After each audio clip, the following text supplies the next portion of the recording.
নমস্কার বন্ধুরা, নিবেদিতাস কিচেনে আপনাদের সকলকে অনেক স্বাগত জানাই। আজকে আপনাদের জন্য যে রেসিপিটা নিয়ে এসেছি সেটা খুবই হেলদি একটা ব্রেকফাস্টের রেসিপি। এখানে আমি সব রকমের সবজি কেটে নিয়েছি, পটল আছে, কুমড়ো আছে। প্রথমে আমি কড়াইয়ের মধ্যে অল্প করে সর্ষের তেল দিয়ে নিয়েছি। সর্ষের তেলটা গরম করে তাতে একটা শুকনো লঙ্কা আর 1 চামচ পাঁচফোড়ন দিয়ে দেব। ফোড়নটা ভালো করে ফুটে উঠলে এখন এর মধ্যে আমি 1 চামচ পরিমাণে আমি আদা বাটা দিয়ে নিলাম। আদা বাটাটা খুব ভালো করে ফুটিয়ে আদা বাটার কাঁচা গন্ধটা চলে যাওয়া পর্যন্ত অপেক্ষা করতে হবে। আদাটা খুব ভালো করে ফোড়নের সাথে কষিয়ে নিতে হবে। ফোড়নের সাথে আদা বাটাটা কষিয়ে নিয়েছি আর এখানে আমি কিছুটা পরিমাণে জল দিয়ে নিয়েছি। এবার এখানে আমি বাটির মধ্যে হাফ বাটির বেশি পরিমাণে ওটস নিয়ে নিয়েছি।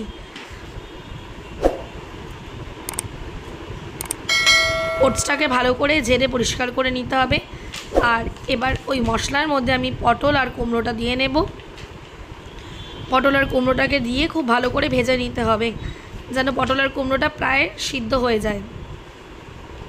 এখানে কিছু আমি মশলা নিয়ে নিয়েছি, 1 চামচ নুন, 1 চামচ থেকে একটু কম পরিমাণে হলুদ, 1 চামচ চিনি, 1 চামচ লঙ্কার গুঁড়ো আর 1 চামচ আছে জিরের গুঁড়ো।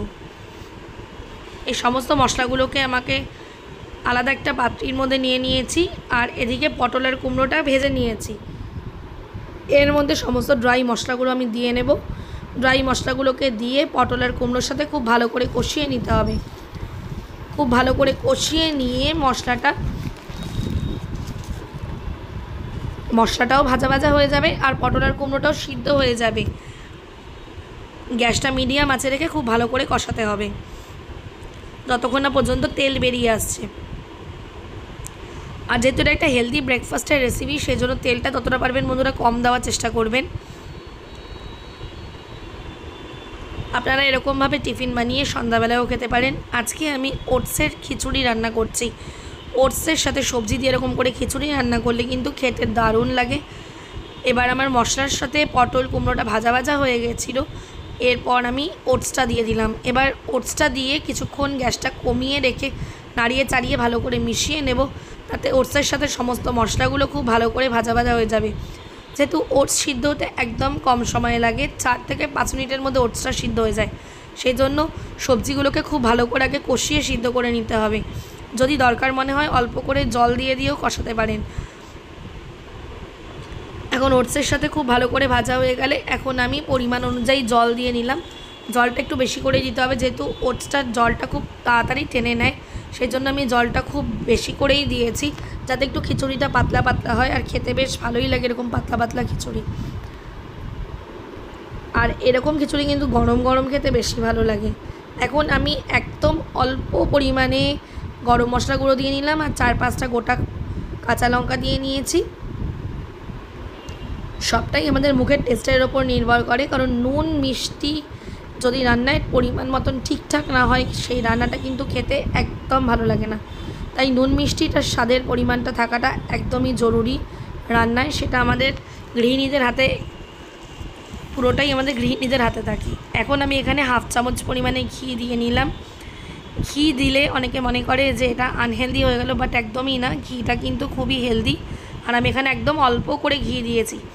আর একদম শেষে যখন ওটসটা সিদ্ধ হয়ে গেছে তখন আমি টুকরো করে 1 ফালি টুকরো করে রাখা পনির কিউব করে রেখেছিলাম, সেই ছোটো ছোটো টুকরো করে কেটে রাখা পনির দিয়ে নিলাম। খুবই খেতে দারুণ হয়েছিল। এরকম ব্রেকফাস্টে যদি আপনারা ওটস দিয়ে খিচুড়ি বানান খেতে কিন্তু দারুণ লাগে আর কিচ্ছু লাগে না সাথে, কারণ পনিরের কিউবগুলো মুখে পড়বে আর সবজিগুলো আছে।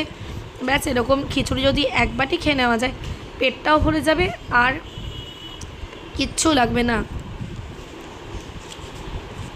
টকবক করে ফুটে উঠেছে এবং ঝোল ঝোল বেশ হয়ে গেছে। এখন আমার খিচুড়িটা একদম রেডি হয়ে গেছে। এবার আমি একটা পাত্রে ঢেলে নিয়েছি আর এই খিচুড়িটা আমি গরম গরমই সার্ভ করব খাওয়ার জন্য। দেখুন বন্ধুরা, দেখতে কিন্তু দারুণ হয়েছে। এবার আমি একটা থালায় ঢেলে নিয়েছিলাম আর অল্প অল্প করে পনির দিয়ে কুমড়ো পটল দিয়ে খিচুড়িটা কিন্তু ভরিয়ে খাচ্ছিলাম। বেশ ভালো হয়েছিল। এই স্বাদের জুড়ি মেলা ভার। সবাই ওটস বয়েল করে বিভিন্ন ড্রাই ফ্রুটস দিয়ে খায়, বাট ওটসের সাথে এরকম খিচুড়ি করে দেখুন বন্ধুরা, খেতেও যেমন দারুণ লাগবে আর খুবই হেলদিও হয় আর খুবই ভালো। তাহলে আমার এই রেসিপিটা কেমন লাগলো অবশ্যই আমাকে কমেন্টে জানাবেন, আর একবার হলে বাড়িতে অবশ্যই ট্রাই করে খাবেন। আবারও দেখা হবে আর একটি নতুন রেসিপির সাথে। বাই বাই বন্ধুরা।